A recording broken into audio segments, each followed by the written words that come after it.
Assalamualaikum warahmatullahi wabarakatuh. Halo teman-teman semuanya, kembali lagi bersama saya Aden Muhammad Taufik. Saya mahasiswa Institut Pendidikan Indonesia Garut. Pada kesempatan kali ini, teman-teman, kita akan membahas tentang asas-asas pendidikan. Sebelum lanjut ke dalam pemahaman ataupun materi yang kita akan sampaikan saya sampaikan.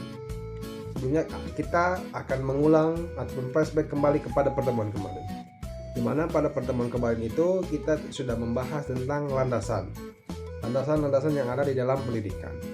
Nah, landasan tersebut pada pertemuan kemarin kita ada beberapa poin.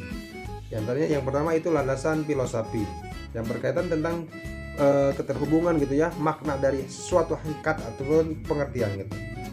Yang kedua tentang landasan sosiologi, di mana keterhubungannya itu di antara interaksi antar individu dan masyarakat. Yang ketiga yaitu landasan kultur, di mana di landasan kultur ini itu keterhubungannya dengan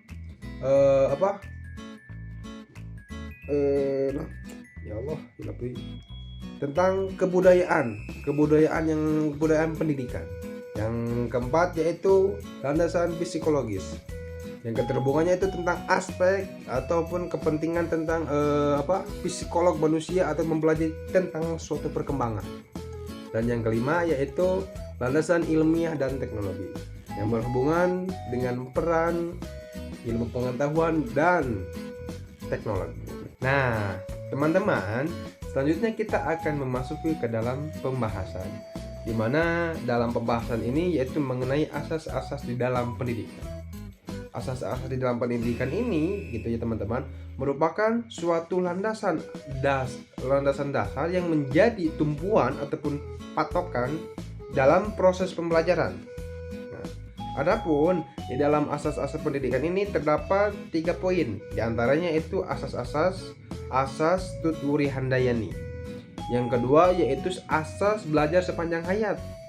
Yang ketiga yaitu asas kemandirian ya teman-teman di dalam belajar. Nah, adapun teman-teman, di dalam ketiga asas ini memiliki makna yang berbeda.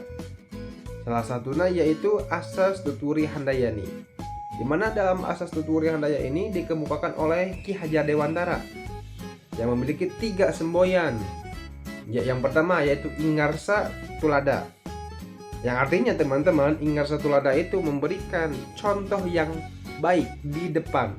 Contohnya misalnya seperti guru, kan kita itu harus memberikan contoh yang baik kepada siswa-siswanya. Nah, itu termasuk ke dalam Ingarsa Tulada. Yang kedua yaitu Ing Madya Mangun Karsa, di mana dalam Ing Madya Mangun Karsa ini yaitu membangun semangat dan kreativitas di tengah-tengah proses pembelajaran ataupun di tengah-tengah Maksudnya teman-teman, membangun semangat semangat di dalam tengah-tengah. Maksudnya teman-teman, seperti seseorang guru yang memberikan semangat kepada peserta didik di saat tengah-tengah proses pembelajaran yang kurangnya semangat. Itu kan maksudnya ke dalam salah satu contohnya Yang ketiga yaitu yang semboyan ketiga yaitu tuturi handayani, di mana dalam tuturi handayani dapat diartikan sebagai memberikan dorongan dan motivasi dari belakang. Jadi memberi dukungan terhadap suatu motivasi atau pendorongan kepada siswa dari belakang. Adapun teman-teman, pada asas yang kedua yang mengenai asas belajar sepanjang hayat, dapat diartikan teman-teman, di dalam asas sepanjang hayat ini menekankan bahwa tidak hanya terjadi di sekolah saja melainkan tetapi sepanjang hayat. Maksudnya teman-teman, asas belajar sepanjang hayat ini tidak mencakup kepada sekolah saja melainkan di dalam suatu pengalaman ataupun misalkan perantauan di luar sekolah ataupun misalkan di luar kota ataupun lagi di mana, itu termasuk ke dalam belajar sepanjang hayat.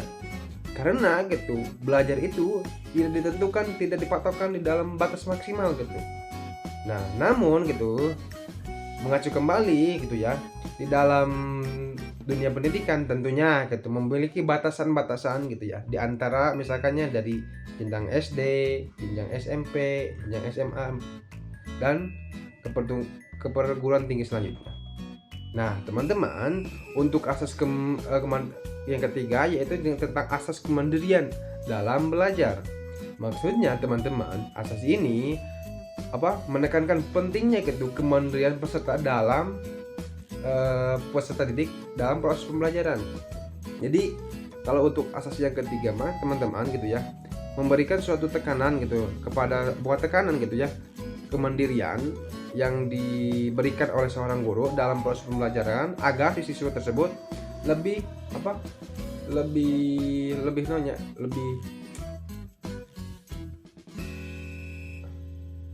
lupa lagi guys. Jadi lebih kedisiplin lah gitu ya, kemandirian dalam proses pembelajaran. Jadi maksudnya lebih kedisiplin itu jadi kan tahu batasan, tahu waktu dalam proses pembelajaran gitu. Nah teman-teman, pada pertemuan kali ini dicukupkan sekian. Mohon maaf bila banyak kekurangan ataupun salah-salah kata. Itu saja yang dapat saya sampaikan. Wassalamualaikum warahmatullahi wabarakatuh. Bye bye.